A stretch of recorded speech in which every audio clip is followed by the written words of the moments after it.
বন্ধুরা, এখন যে নিউজটা আমরা দেখবো সেটা সব থেকে বেশি চাঞ্চল্যকর ব্রেকিং নিউজ এই মুহূর্তের জন্য। আপনারা পুরো ভিডিওটা অবশ্যই দেখুন, না দেখলে কিন্তু আপনারা পস্তাবেন যে আমাদের ওয়েস্ট বেঙ্গল গিয়ে হচ্ছেটা কি। চুরি করেছে লেখা আছে justice for Abhaya, cut money for Trinamool. CCTV থেকে ডাকাতি করেছে, একটা সিসিটিভির দাম 3.5 লাখ।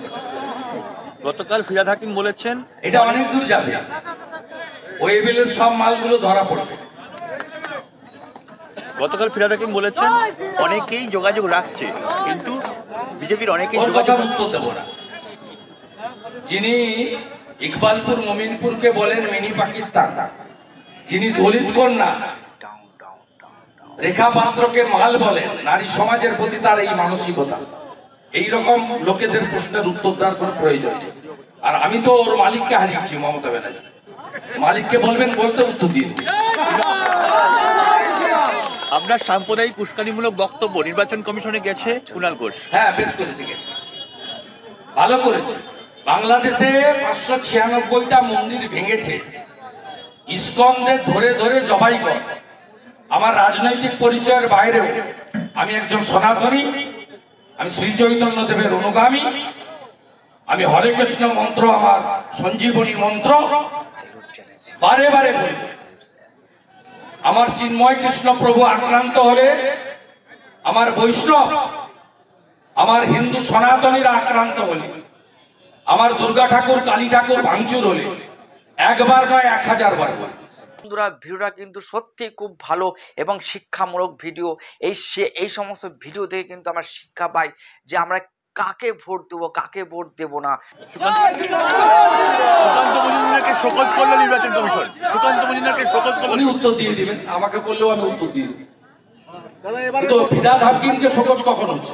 এবারের ভোট কতটা শান্তিপূর্ণ? ফিরাদ হাকিমের শোকজ কখন হচ্ছে? রেখা পাত্র তো অভিযোগ করেছে। এবারের ভোট কতটা শান্তিপূর্ণ মনে করছেন হবে এবারের ভোট?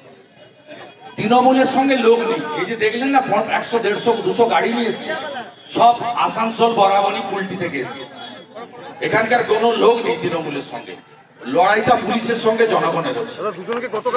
পুলিশ কালকে একটা বাড়িতে মায়েরা, দিদিরা, বোনেরা আমাদের তো ভাত রান্না করে খাওয়ায়, তারা হাঁড়িতে ভাতটা সিদ্ধ হয়েছে কিনা একটা চাল টিপে দেখে। কালকে টিপে দেখছিল চিন্ময় আর সৌভিককে গ্রেফতার করে। আমাদের জেলা কমিটি এবং প্রার্থী জসমিন দেশে যথাচার, যে মেডিসিন দেওয়া দরকার মমতার পুলিশকে, ওই মেডিসিন দিয়ে দিয়েছে। আমি আশা করব আজ রাত্রি কাল রাত্রি আপনারা শান্তিতে থাকতে পারবেন। আর ধন্যবাদ কেন্দ্রীয় নির্বাচন কমিশনকে, ভারত সরকারকে। তারা এখানে 2000-এর বেশি প্যারামিলিটারি পাঠিয়েছেন সব বুথকে সুরক্ষিত রাখার জন্য, এবং ওয়েব কাস্টিং এর ব্যবস্থা করেছেন, যেটা মনিটর হবে দিল্লি ডিসিআই দপ্তর থেকে। আমি জনগণকে বলবো, আগে ভোটদান করুন, পরে জলপান করুন, সকাল সকাল ভোট দিন। আর কি করে